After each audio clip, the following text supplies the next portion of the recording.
What's up everybody, Clearance Out here, and today I'm going to show you how to survive Paradise Palms.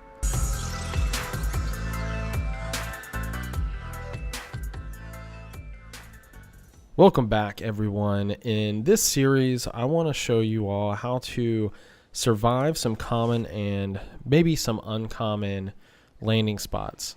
When I say survive, I'm not talking about just getting in there, getting loot and getting out.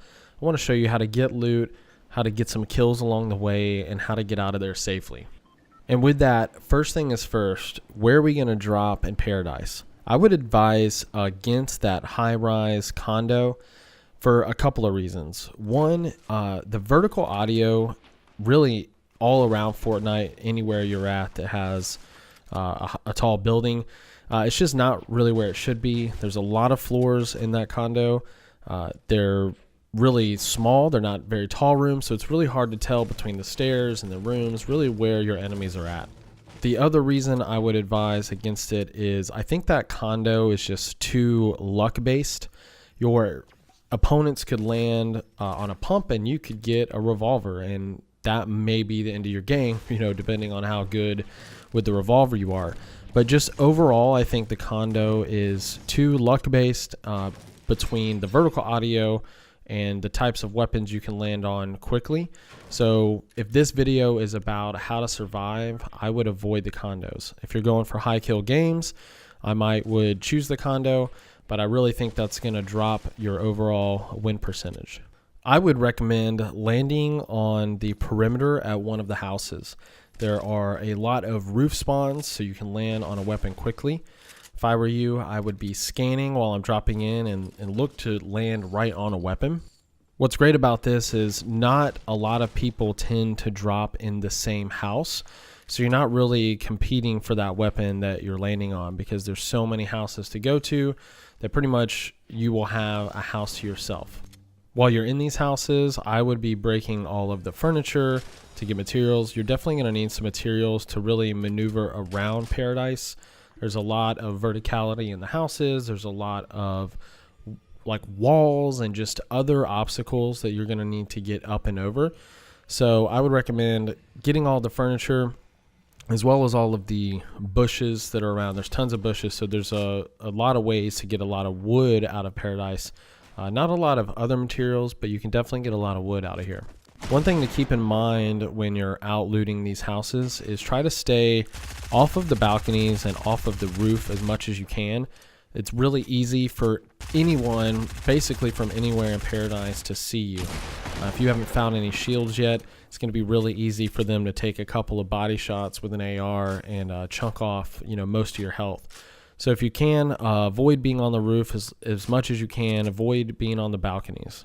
You can see that as soon as I finished with that fight, I ran down low under the house, and now I'm sort of continuing my run around the perimeter of Paradise. And that's really my strategy. I'm running around the edge of Paradise. I'm ramping up to the houses, looting up, and breaking the furniture for materials. Now, if I hear somebody in another house, I'm probably going to push that house. I'm not trying to avoid gunfights here, really, unless I don't have any loot. But if I've got an AR or an SMG and a shotgun and a little bit of shields, I'm just going to pick the house where somebody's already at and push that house. I try to avoid the middle of Paradise really until the end of my rotation or my loot path in here. It's just way too easy to get pinched between the houses and between the high-rise condos over there. So unless I am feeling like there's no one left, or maybe there's just one person left or one or two people that I want to push into the middle, I will avoid going there until I know that everything's safe. And really, I might not even go there at all. In this game, I don't even go to the middle of the map because I'm feeling good with my loadout. I've got pretty much everything I want. I don't have a solid AR, but that's okay because I've got good, the rest of my weapons are really solid. So yeah, I don't feel the need to loot the entirety of Paradise before moving on, which really plays into the idea that this isn't just about surviving with no kills. I want to get good loot really wherever I'm at, and then get out of there and look for some more kills. So with that said, when you're flying in, make sure you're checking for the rifts over there at that carriage, and start planning your escape route when the storm starts closing in. You know, you've got a couple of minutes to be here in Paradise, but you see there could be a ton of loot left here in Paradise, but I'm okay. I've got some decent loot already.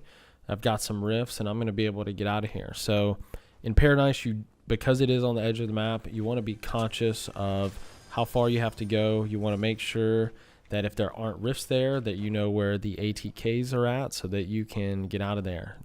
Now, this is a how to survive Paradise gameplay, but I want to talk a little bit about rotations. You probably heard plenty of streamers talk about their rotations when they're talking about, you know, scrim games or competitive games or whatever it might be.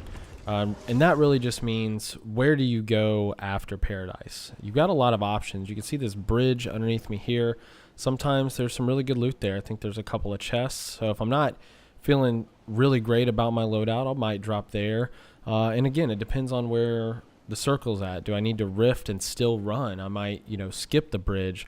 But mostly when I rift out of here, I'm looking to land on a player and try and get a quick kill.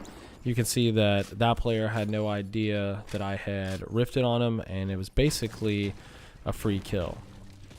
So to reiterate, where I go after Paradise depends on a couple of things. Do I have enough loot? And if I don't, I'm probably going to drop at that bridge.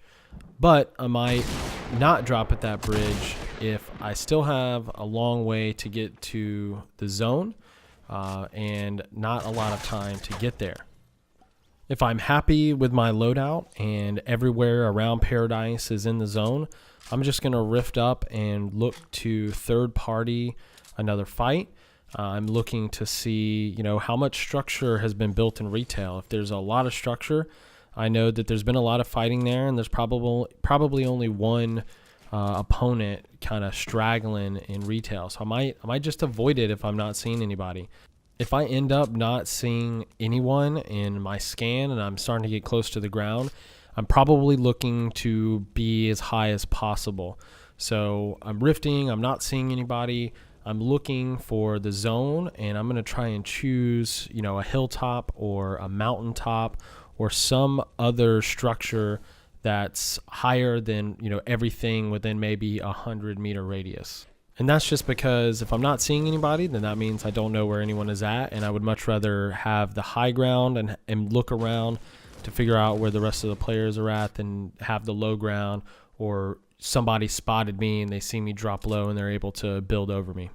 So now that we've covered Paradise and how to survive, how to loot up, get kills, and get out safely, I want to know what spots do you guys have a hard time surviving in? Leave a comment below, and I'll pick one, and we will do a little gameplay about how to survive what is probably your least favorite spot. Thanks for watching, everybody, and I will see you next time.